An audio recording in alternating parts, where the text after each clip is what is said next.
Vidéo du 8 mars 2025. Françaises, Français, adhérents et sympathisants de Renaissance française. Le 5 mars dernier, le dictateur usurpateur, peureux violeur du droit international locataire de l'Élysée, a tenu des propos qu'aucun d'entre nous, éveillés, ne peut accepter. L'Amérique du président Trump, l'OTAN par la force des choses, cesse son aide à l'illégitime corrompu Zelensky. L'Union européenne se trouve prise en sandwich entre les pragmatiques États-Unis et la très puissante Fédération de Russie. Certains pays de cette décadente union qui s'effrite chaque jour un peu plus s'opposent à l'envoi de troupes en Ukraine. La France étant le seul pays de l'UE à posséder le feu nucléaire, l'idée m'a traversé l'esprit que Macron monnayerait sa protection. Il en est capable. Dans la même optique que Zelensky, il veut sa guerre, ce qui lui permettrait de rester au pouvoir en 2027. Nous sommes à l'aube d'une catastrophe humanitaire parce qu'un dépravé au cerveau perverti par une sexualité contre nature et la cocaïne, quand ce n'est pas l'alcool, n'existe que par son égocentrisme maladif. C'est son orgueil d'inutile haineux, la crasse de son âme qui le font tenir debout.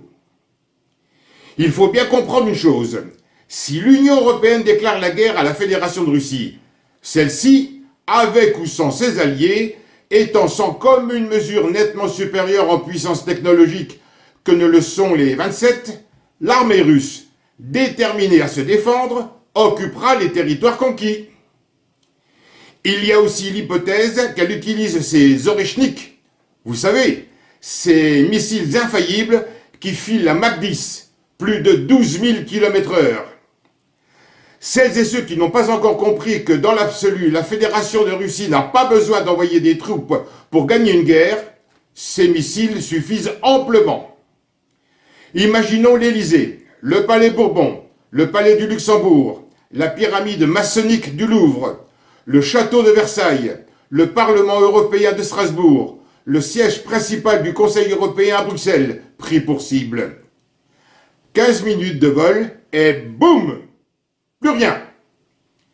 De quoi calmer les ardeurs belliqueuses des damoiseaux faisandés, va-t-en-guerre en tutu rose, friands de plateau TV, qui n'ont jamais touché un fusil. Il existe une solution. Mais pour la faire connaître, Renaissance française a besoin de vous et vos contacts dans les réseaux, quels qu'ils soient. Je vous explique. La Cour pénale internationale est située à La Haye, aux Pays-Bas.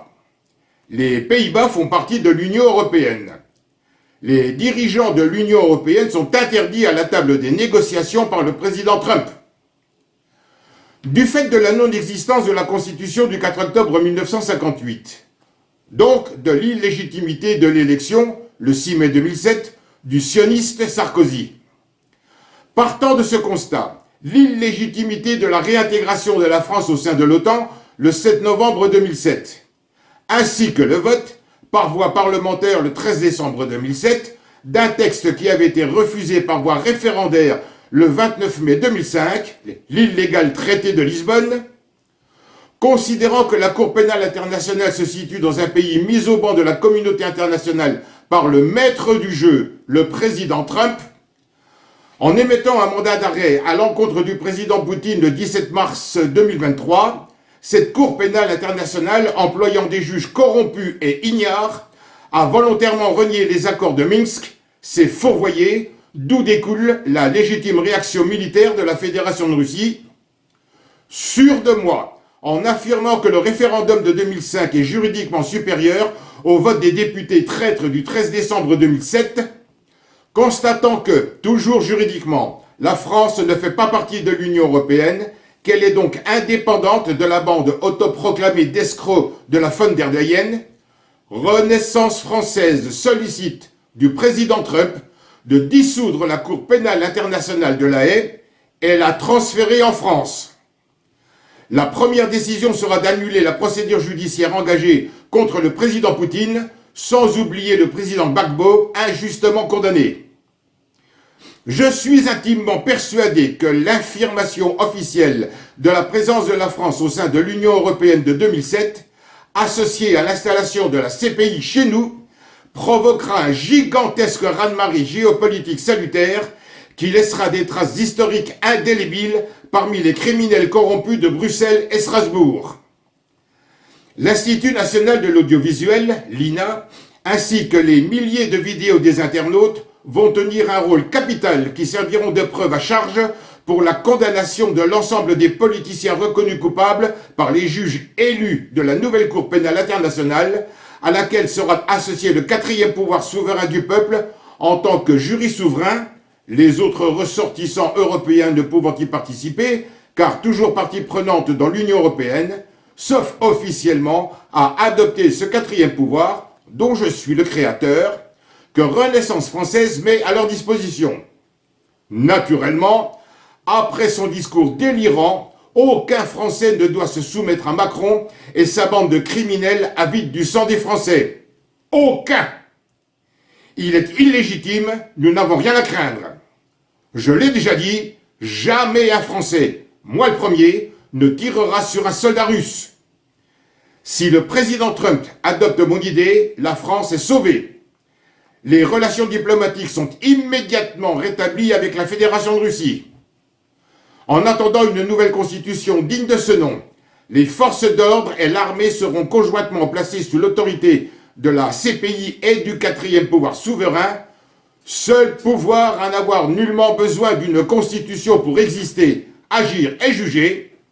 Les traîtres Sarkozy, Hollande et Macron seront immédiatement arrêtés, ainsi que leurs premiers ministres, les présidents du Conseil constitutionnel, les présidents du Sénat, les présidents de l'Assemblée nationale, les patrons des médias et les périphériques nuisibles Attali et Lévy. C'est sérieux. Il s'agit d'éviter de faire couler le sang des Français, éviter un massacre inutile. Solennellement, publiquement, Renaissance française demande à tous les adhérents et sympathisants s'exprimant dans les réseaux, principalement ceux à quelques portes du président Donald Trump, du vice-président James David Vance, du secrétaire à la santé et aux services sociaux Robert Francis Kennedy, du chef du département de l'efficacité gouvernementale Elon Musk, du général Michael Thomas Flynn, de Madame Candace Owens et Monsieur Tucker Carlson, journalistes émérites, du ministre des Affaires étrangères russe Sergueï Lavrov, du vice-président de la Douma Piotr Tolstoï, de Madame Sylvia Miami, de leur faire parvenir cette vidéo capitale dont j'assume l'entière responsabilité. Muré dans sa démence déshumanisée, Macron est persuadé d'être indéboulonnable. Il se trompe. Il est éjectable si le mécanisme juridico-politique développé ci avant, que je maîtrise totalement, est mis en place.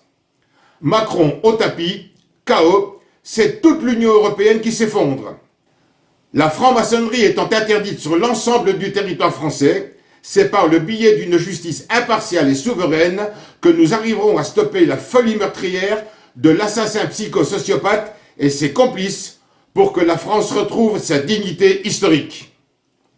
Pas de pitié pour celles et ceux qui ont voulu nous entraîner dans une tragédie mondiale, qui ont porté atteinte à la sûreté de l'État, commis des crimes contre l'humanité, violé nos enfants, fait tirer sur des Français gilets jaunes désarmés, incendié Notre-Dame, détruit des familles, poussé des agriculteurs et des chefs d'entreprise au suicide, assassiné dans les EHPAD, saccagé notre pays, ruiné notre économie, corrompu nos institutions, détourné des fonds publics, enfreint nos droits fondamentaux, spolié nos anciennes colonies françaises d'Afrique, massacré des frères d'âme, souillé l'image de la France.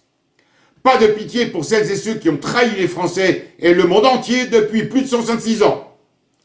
Aucune circonstance atténuante, aucun pardon.